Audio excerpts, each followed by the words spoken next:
అంటే కాదు, మీరు ఖచ్చితంగా ఉండాలి అని లోకేష్ గారు మనస్ఫూర్తిగా నన్ను ఆహ్వానిస్తే 4 దశాబ్దాలు సుదీర్ఘ అనుభవంతో ముఖ్యమంత్రిగా ప్రతిపక్ష నాయకులుగా శ్రీ నారా చంద్రబాబు నాయుడు గారు ఆహ్వానం మేరకు మనస్ఫూర్తిగా నేను ఈ ఆహ్వానాన్ని మన్నించి ఇక్కడికి వచ్చాను. పాదయాత్ర జగన్ గారి పాదయాత్ర లాంటిది కాదు ఇది.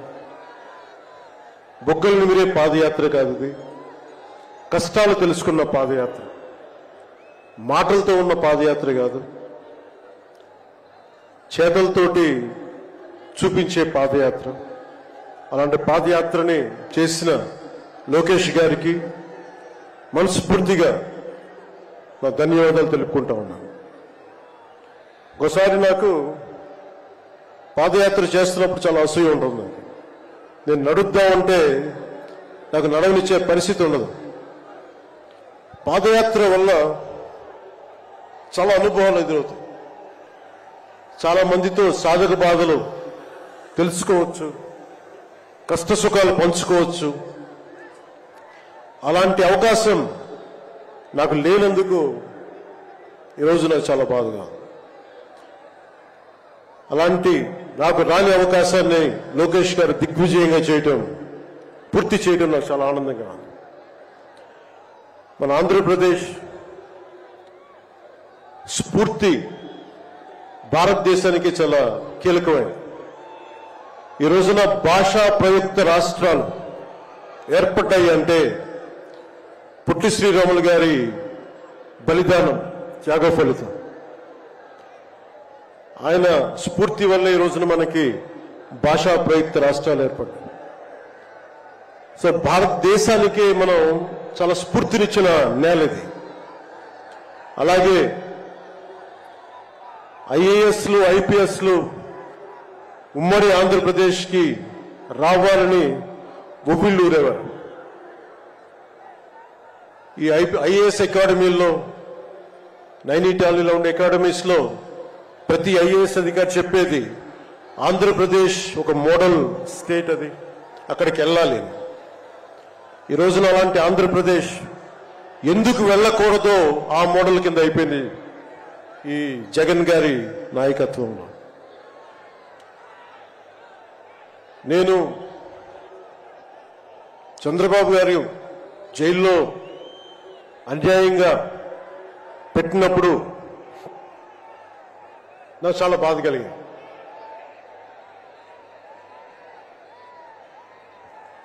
కష్టాలు చూసిన వాడిని, కష్టాలు దగ్గరగా పెద్దల నుంచి చిన్నప్పటి నుంచి చూసిన వాడిని, కష్టాలు అనుభవించిన వాడిని, ఓటమి వచ్చినప్పుడు ఒంటరితనం ఎలా ఉంటుందో తెలిసిన వాడిని, ముఖ్యంగా శ్రీ నారా చంద్రబాబు నాయుడు గారి కుటుంబ సభ్యులు వేదన అర్థం చేసుకున్నవాడిని, శ్రీమతి భువనేశ్వరి గారి బాధని దూరం నుంచే అర్థం చేసుకున్నవాడిని. నేను ఏం ఆశించి మద్దతు ఇవ్వలేదు. మనిషి కష్టాల్లో ఉన్నప్పుడు నా వంతు సాయంగా ఉండాలి అని చెప్పి బయటికి వచ్చి రాజమండ్రి జైలు వారిని మాట్లాడి ఇన్ని దశాబ్దాలు సుదీర్ఘ రాజకీయ అనుభవంతో జాతీయ స్థాయిలో ఎన్డీఏ లాంటి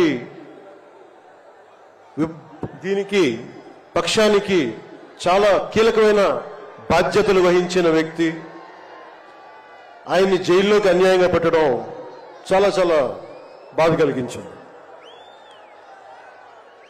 కాంగ్రెస్ నాయకులు చేసిన తప్పుకి సోనియా గాంధీ గారు పెట్టారు జగన్ గారిని జైల్లో.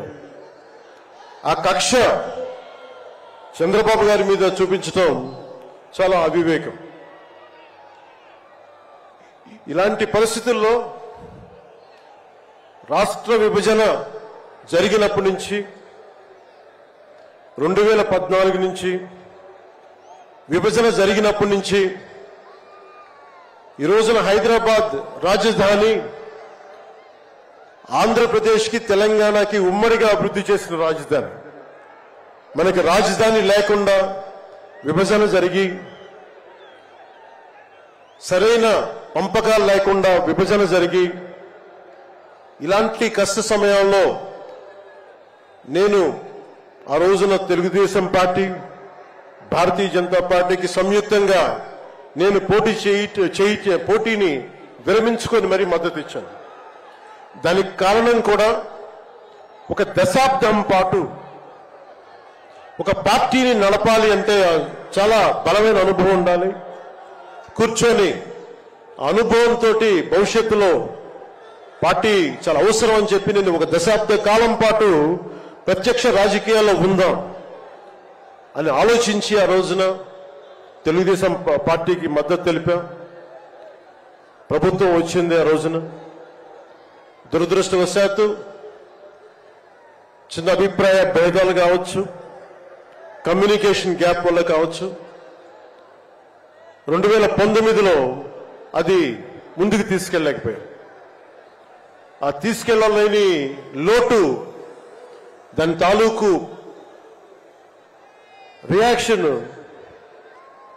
వైఎస్ జగన్ ప్రభుత్వం వచ్చేసింది. నేను ఏ రోజున కూడా ఒక దశాబ్దం కాలం పాటు చాలా సుదీర్ఘమైన అనుభోగిలో రాజకీయాలకు ఈ ఆంధ్రప్రదేశ్కి కావాలి, నా వంతు కృషి నేను మద్దతు ఇద్దామని ఆ ప్రయత్నంలో మనం మిస్ అయ్యాం. దాన్ని ఈ 2024 మనం ప్రభుత్వాన్ని స్థాపిస్తున్నాం, మార్పు తీసుకొస్తున్నాం, జగన్ని ఇంటికి పంపించేస్తున్నాం. నేను వింటుంది 25 మంది ఎమ్మెల్యేలని మార్చారు, ఇంకొక 80 మంది, మొత్తానికి కలిపి 80 మంది ఎమ్మెల్యేలు మారుస్తున్నారని నేను వింటా ఉన్నాను. మార్చాల్సింది ఎమ్మెల్యేలు కాదు, ఈ రాష్ట్ర ముఖ్యమంత్రి జగన్. నాకు జగన్ మీద వ్యక్తిగతంగా నాకు అసలు కోపం లేదు. నిజంగా ఒక బలమైన ఆధిక్యతతోటి ముఖ్యమంత్రి అయ్యి ప్రభుత్వాన్ని సమర్థవంతంగా నడిపి ప్రజలకి మేలు చేయాల్సిన వ్యక్తి కూల్చివేతలతో మొదలుపెట్టాడు.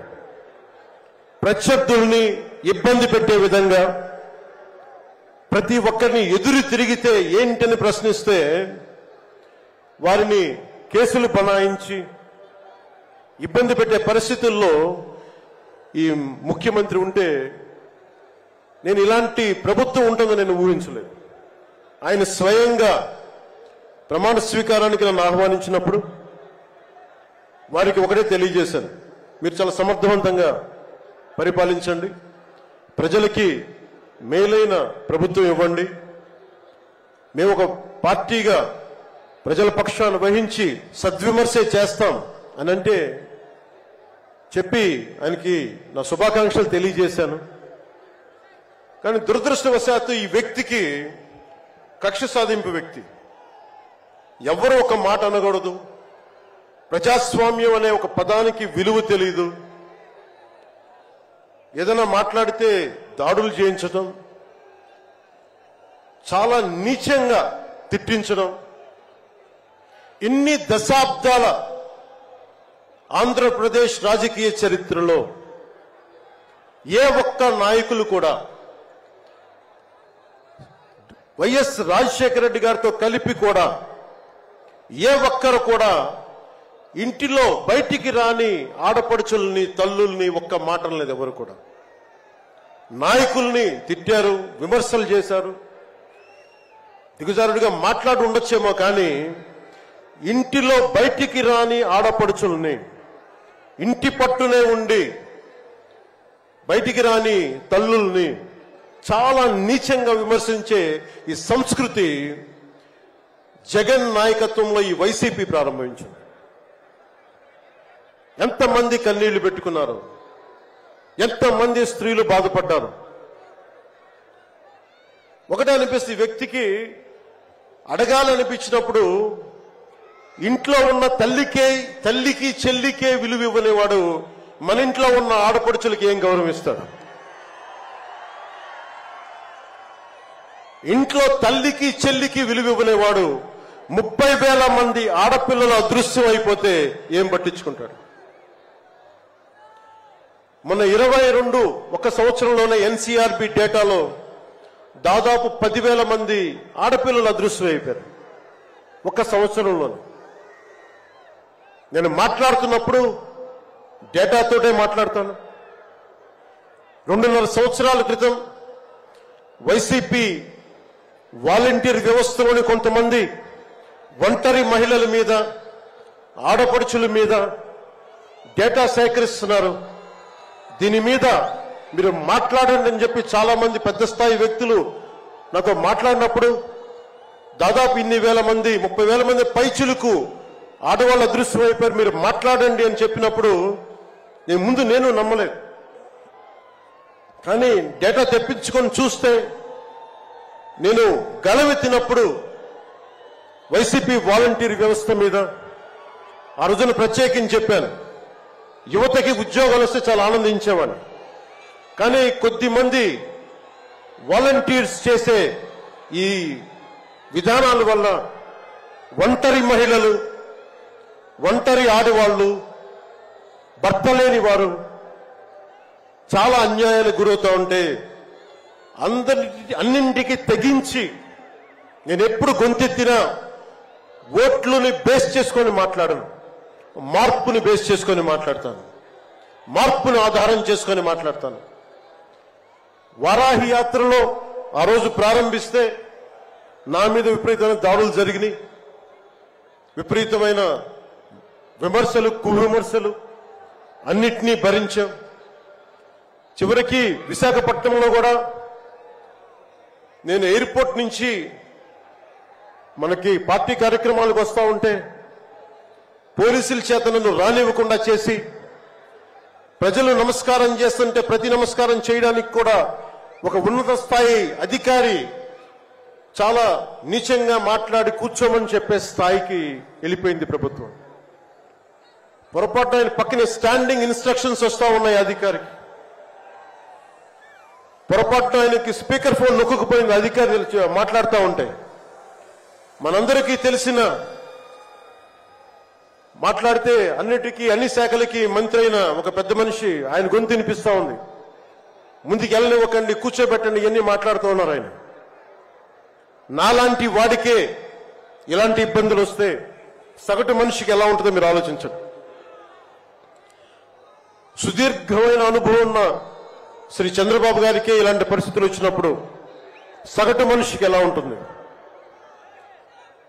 చాలా అనుభవజ్ఞులైన ఒక్కొక్క సీనియర్ నాయకులకే ఇలాంటి పరిస్థితులు ఉంటే రేపొద్దున భవిష్యత్తులో ఇంకొక మారు వైసీపీ ప్రభుత్వం వస్తే ఎవ్వరూ ఇళ్లలో ఉండలేరు, ఆంధ్రప్రదేశ్లో ఉండలేరు, పెట్టుబడులు రావు. ఇవన్నీ మారాలి. నేను 2021లో ఇప్పటం సభలో వైసీపీ వ్యతిరేక ఓటు చీలనివ్వను.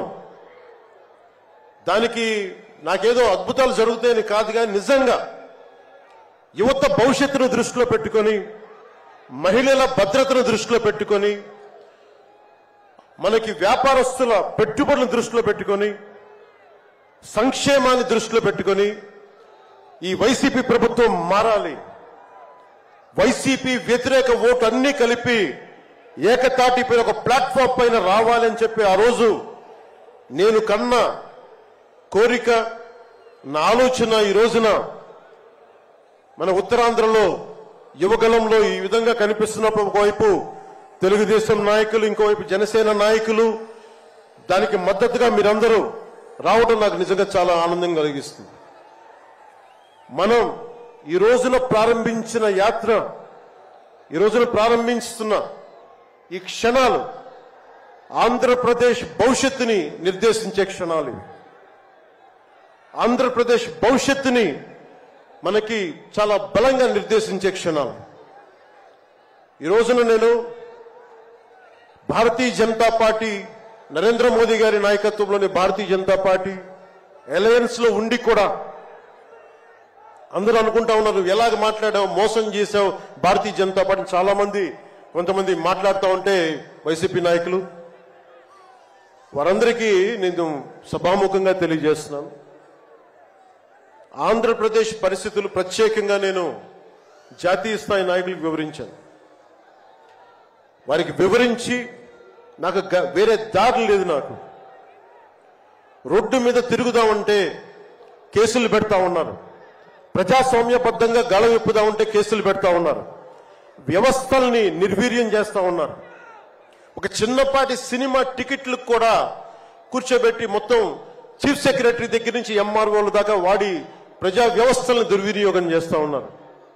నాలాంటి వాడికి సమస్యలు ఉన్నప్పుడు భవిష్యత్తులో ఆంధ్రప్రదేశ్ అంధకారానికి గురవుతుంది. దయచేసి మీరు ఈ గఠబంధన్ని, ఈ పొత్తుని మీరు మనస్ఫూర్తిగా మీ బ్లెస్సింగ్ కావాలి అని చెప్పి నేను అమిత్ షా గారికి తెలియజేశాను. నేను వారు ఎంతవరకు ఒప్పుకుంటారో నాకు తెలియదు, కానీ నా మొదటి ఆఖరి ప్రయత్నం కూడా ఆంధ్రప్రదేశ్ భవిష్యత్తు బాగుండాలి అంటే ఎక్కడి నుంచి మనుషులు రారు, మన భవిష్యత్తుని మనమే నిర్మించుకోవాలి, మనమే కొట్లాడాలి. అలాంటి ఆంధ్రప్రదేశ్ భవిష్యత్తుకి వైసీపీకి నాయకులు అందరని చెప్పట్లేదు, కానీ గూండాగర్దీ చేసేవాళ్ళు, క్యారెక్టర్ అసాసినేషన్ చేసేవాళ్ళు, ఆడపడుచుల్ని అగౌరవపరిచేవాళ్ళు, వీరందరికీ సభాముఖంగా చెప్తున్నాం. ఇది ఈ రోజున మేము ఎన్నికల పొత్తు చాలా కీలకమైంది. మనం కనుక ఈ పొత్తు పెట్టుకోకపోతే భవిష్యత్తులో రోడ్ల మీదకొచ్చి కర్రలు కత్తులు పట్టుకొని వైసీపీ గూండాలతో కొట్లాడాల్సి వస్తుంది. నేను కేంద్రంలో ఇదే చెప్పాను. ఈ రోజున కనుక మనం ఈ పొత్తును పెట్టుకోకపోతే నాతో సహా వైసీపీ గూండాలని ఎదుర్కోవడానికి ఒక కర్ర కత్తో పట్టుకొని మేము కూడా రోడ్ల మీదకి వచ్చి మేము వీధి గొడవలు క్రియేట్ చేసుకు మేము రక్షించుకోవాల్సి వస్తుందని చెప్పి నేను ప్రత్యేకించి కేంద్ర నాయకత్వానికి చెప్పాను. ఎందుకంటే భవిష్యత్తులో ఇంకొకసారి వైసీపీ వస్తే నేను 2019లో కూడా చెప్పాను, ప్రతి కొండని కోనని వీళ్ళు దోచేసుకుంటారని. వీరికి ప్రజాస్వామ్యం మీద గౌరవం లేదు వీరికి. అందుకని ప్రత్యేకించి ఈ పొత్తుని సాధ్యమైనంత ఎక్కువ కాలం ఉంటే ఆంధ్రప్రదేశ్ భవిష్యత్తు నిలదొక్కునే వరకు ఇది ఉండాలి పొత్తుని మనస్ఫూర్తిగా నేను ఆకాంక్షిస్తున్నాను.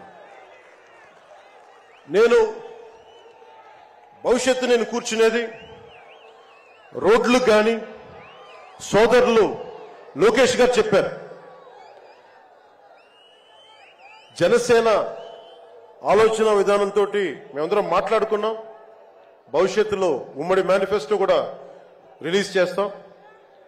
దాంట్లో ముఖ్యంగా నేను చెప్పదలుచుకుంటుంది ఇన్ఫ్రాస్ట్రక్చర్, రోడ్లు కానీ, హెల్త్ కేర్ కానీ, primary health care centres, secondary health care centres, tertiary health care centres, అలాగే మనకి యువతకి ఉపాధి అవకాశాలు, గవర్నమెంట్ ఎంప్లాయీస్ కి సిపిఎస్ రద్దు మీద ఎలాంటి నిర్ణయం తీసుకోవాలి, రెబీరో గారు పెట్టినట్టుగా పోలీస్ రిఫార్మ్స్ ఇంప్లిమెంటేషన్, అలాగే టీచర్లకి ఉద్యోగాల భర్తీ, రైతులు, కౌలు రైతులు, ఉద్యానవన రైతులు, సెరికల్చర్ రైతులు, ఆక్వా రైతులకి లాభసాటిగా ఎలా ఉండాలి, ప్రభుత్వ పాఠశాలలు, సంక్షేమ హాస్టల్ స్థితిగతుల్ని ఎలాగ మార్చాలి, అంగన్వాడీ కార్యకర్తలకు ఎలాగ అండగా ఉండాలి, పంచాయతీల్ని ఎలా బలోపేతం చేయాలి, మత్స్యకారులకి, గిరిజనులకి, దళితులకి ఎలాంటి పథకాలుంటే వారి జీవితాలు మరింత మెరుగవుతాయి, అలాగే చేనేత కార్మికులకి ఎంత అండగా ఉండాలి, వైద్యం అందుబాటులోకి ఎలా తీసుకురావాలి, సంఖ్యాబలం లేని బీసీ కులాలకి ఎంత అండగా ఉండాలి, వీటన్నిటి మీద చాలా లోతైన ఒక ఎక్సర్సైజ్ చేస్తా ఉన్నాం. దీన్ని బేస్ చేసుకొని ఒక ఉమ్మడి కార్యాచరణకు ఉమ్మడి ప్రణాళిక నారా చంద్రబాబు గారు మేము కలుసుకొని వచ్చే ఇలాంటి పెద్ద సభలో రానున్న పెద్ద సభల్లో ఒకటి సంయుక్తంగా దీన్ని రిలీజ్ చేస్తాం. ఈరోజు నేను ప్రత్యేకించి నా మాటని ఇది లోకేష్ గారి రోజు కాబట్టి ఆయన కష్టపడి ఆయన రోజు కాబట్టి నేను నా ఉపన్యాసాన్ని కుదించే మాట్లాడుతున్నాను. ముగింపు వాక్యాలుగా నేను మాటకి మైత్రికి చాలా విలువనిస్తాను. కష్టాలు వస్తే ఒంటరితనం ఎలా ఉంటుందో అనుభవం ఉన్నవాణ్ణి. తెలుగుదేశం ఆది నాయకులు కొండంత కష్టంతో ఉన్నప్పుడు వారు వారి కుటుంబం వారి పార్టీ కార్యకర్తలు వారి పార్టీ నాయకులు మీరు కొండంత కష్టంలో ఉన్నప్పుడు నేను అర్థం చేసుకున్నవాణ్ణి. వ్యక్తి ప్రయోజనాలు వర్గ ప్రయోజనాలు పార్టీ ప్రయోజనాలు అన్నిటినీ దాటి ఒక తోటి మనిషిగా ఒక సాటి మనిషిగా నేను మీకు అండగా నిలబడ్డాను. దాన్ని ఏమి ఆశించి చేయలేదు. నేను ఆశించిందల్లా 5 కోట్ల మంది ఆంధ్రప్రదేశ్ ప్రజల భవిష్యత్తుకి బలంగా నిర్మించడానికి మనం సంయుక్తంగా కలిసి రావాలని ఒక ఆలోచన తప్ప నేను ఏ ఆలోచన పెట్టుకోలేదు. ఈ మైత్రి ఈ స్ఫూర్తి అందరూ సమిష్టిగా వచ్చే చాలా సంవత్సరాల వరకు దీన్ని కాపాడుకోవాలని ఆశిస్తూ నా ఉపన్యాసాన్ని ముగిస్తున్నాను. మీ అందరికీ పేరు పేరున ధన్యవాదాలు తెలుపుకుంటూ ఇందాక లోకేష్ గారు చెప్తున్నట్టుగా హలో ఏపీ చెప్పుకుందాం ఒకసారి. Hello AP, hello AP. వైసీపీకి బాయ్ బాయ్ చెప్తాం. మన ప్రభుత్వాన్ని స్థాపించుకుందాం, భవిష్యత్తు నిర్మించుకుందాం అని తెలియజేసుకుంటూ మీ అందరికీ పేరు పేరున ధన్యవాదాలు తెలుపుకుంటూ తెలుగుదేశం